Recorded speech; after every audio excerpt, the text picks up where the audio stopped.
ડેપોની બહાર 24 ઇંચની પાણીની નલિકાનું લીકેજ હોવાથી મસ્ત મોટો ભૂવો પડી જતા નાના મોટા અકસ્માતો થયા. ગઈકાલે રાતે નિઝામપુરા બસ ડેપોની બહાર 24 ઇંચની પાણીની નલિકાનું લીકેજ હોવાથી મસ્ત મોટો ભૂવો પડી જતા નાના મોટા અકસ્માતો થયા. સ્થાનિકોએ તાત્કાલિક મને જાણ કરતા સ્થળ પર પહોંચીને અધિકારીને જાણ કરી તાત્કાલિક કામગીરી કરવાની સૂચના આપી છે. ત્યારે વોર્ડ નંબર 1ના કાઉન્સિલર પુષ્પાબેન વાઘેલા પહોંચી ગયા હતા અને તંત્ર પર આકરા પ્રહાર કર્યા હતા. આ નિઝામપુરા બસ ડેપોની બહાર આ બસો જાય છે અને આવે છે.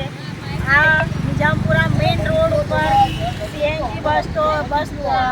સીએનજી સ્ટેશનની આગળ 24ની લાઈન મસ્ત મોટો ભૂવો એટલો પડ્યો કે આ કેટલા દિવસથી પાણી નીકળતું હશે કે આજે આખો રોડ તોડીને આખો મોટો ભૂવો પડી ગયો. આખી રિક્ષા એક ઊંધી પડી ગઈ, એક બાળક અંદર પડ્યું છે.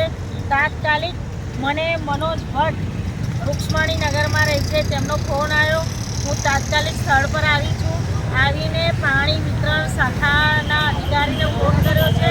તાત્કાલિક રાત્રે કામગીરી પૂર્ણ કરવાની સૂચના આપી છે અને પીઆઈ સાહેબને ફોન કર્યો છે બંદોબસ્ત જાળવવા માટે અને આ બસના સેન્ટ્રલ ડેપોમાં સૂચના આપવા માટે, કારણ કે આ બસ આખી પલટી થઈ જાય. સ્થાનિક જાગૃત નાગરિકો એટલા સારા છે કે એમણે આ પાઇપ લગાવી